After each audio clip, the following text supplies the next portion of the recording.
Salut les gars. Alors, cette petite vidéo très courte pour vous parler de la suspension arrière de mon Erivo que j'ai acheté d'occasion. Et bien sûr, les premiers problèmes que j'ai eu, ça a toujours été que ceci ici sautait. Donc, le rod end comme ils disent en anglais. Et donc, j'ai commandé les pièces habituelles pour régler ce problème-là. Donc, les straps de 85 mm. Ça, c'est pour un rebuild kit pour les amortisseurs avec spécialement ces petits machins-là qu'on met dans les amortisseurs pour que la butée soit moins dure. J'avais aussi acheté ceux-ci qui sont des pistons pour amortisseurs qui sont progressifs et qui donc aussi apparemment réduisent le problème. Bien sûr, j'ai acheté ceux-ci et des rod ends comme ils disent. Le problème, c'est que ça mettait longtemps à arriver. Et donc, en attendant ça, j'ai mis des straps ici. Et j'ai depuis roulé quelques fois avec. Et en fait, ça a solutionné complètement le problème. Donc, je vais encore aller faire un tour maintenant. Et je vais encore tester ça en vidéo. Donc, je vais vous faire une petite vidéo pour vous montrer ça. Ça a l'air vraiment une solution simple, pas très esthétique, mais ça fonctionne très bien. Donc si comme moi vous avez des problèmes pour avoir ces pièces ou que vous n'avez pas envie de faire une modification pareille, cette simple modification, moi, m'a apporté beaucoup de succès. Voilà, à plus.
Ok, c'était vraiment un gros choc.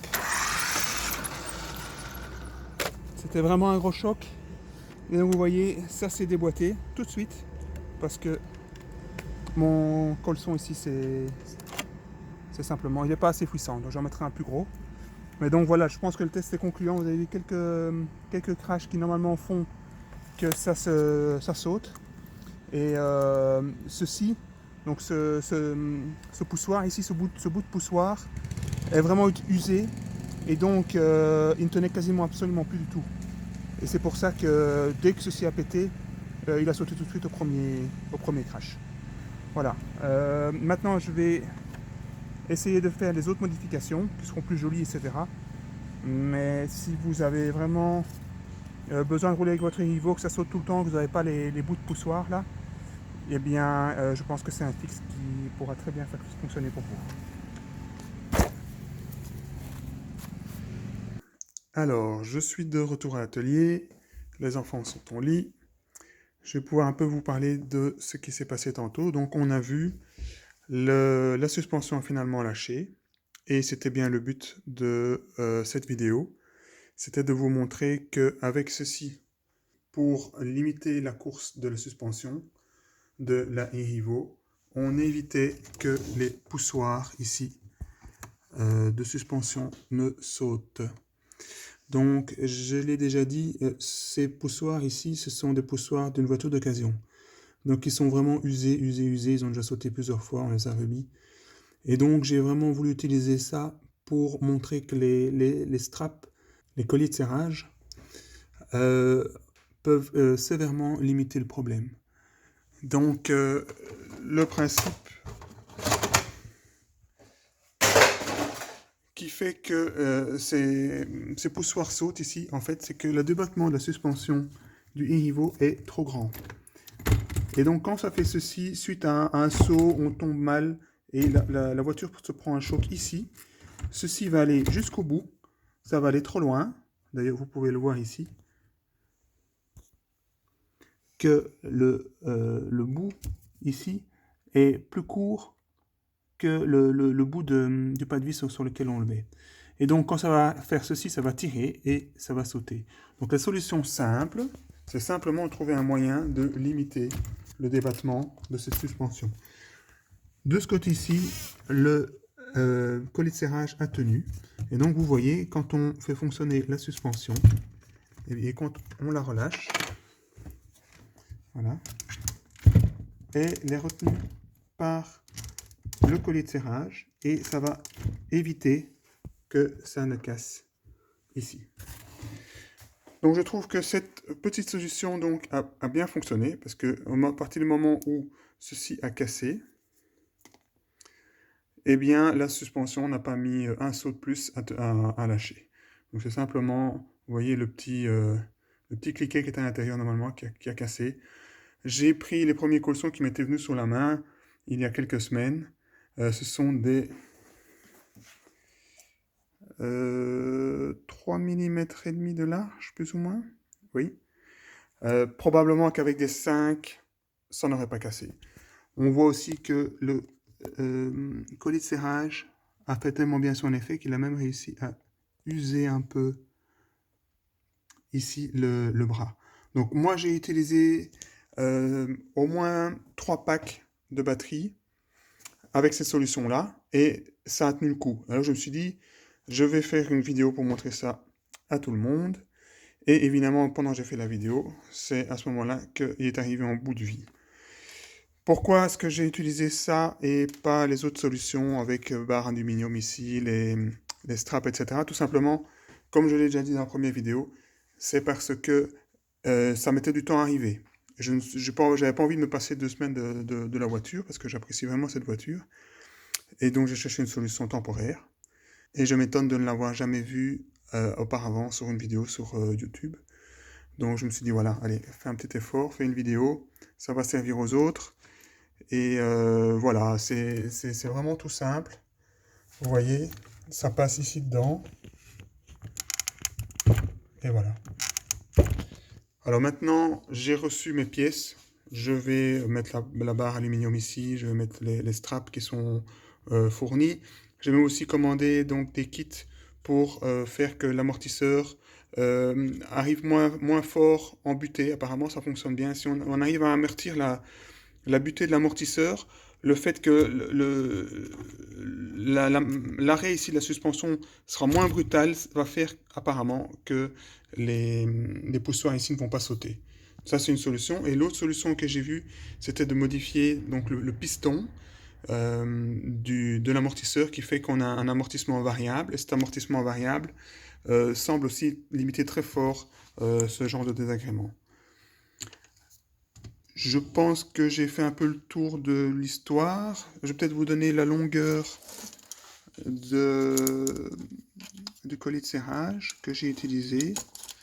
Donc voilà, ici on a plus ou moins, vous pourrez voir vous-même, on arrive plus ou moins à 20 cm, sachant que la tête était plus ou moins ici. Donc on se trouve à, oui c'est ça, 20 cm et demi. Bien sûr, vous pouvez le régler. Celui-ci, il était réglé un peu plus serré que l'autre. Donc on voit fortement le débattement. Mais ça, voilà, ça sera vous qui verrez. Si c'est pas assez, vous serrez plus. Si c'est trop serré, vous en mettez un autre. Je vous conseille aussi d'en mettre un peu plus large pour que ça ne casse pas. Un 5 mm, je pense que ça existe et ça devrait vraiment convenir.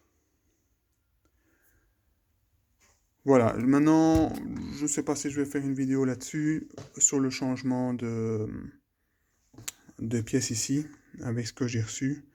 Enfin bon, ce sera peut-être un timelapse, je ne pense pas que je vais m'étendre davantage là-dessus. En tout cas, c'est vraiment une voiture que j'apprécie beaucoup. Elle a ses défauts finalement qui sont assez faibles. C'est principalement ceci. Apparemment, ceci casse aussi de temps en temps. Moi, j'en ai encore jamais cassé. Mais à part ça, c'est une voiture qui est vraiment très facile à contrôler dans les airs.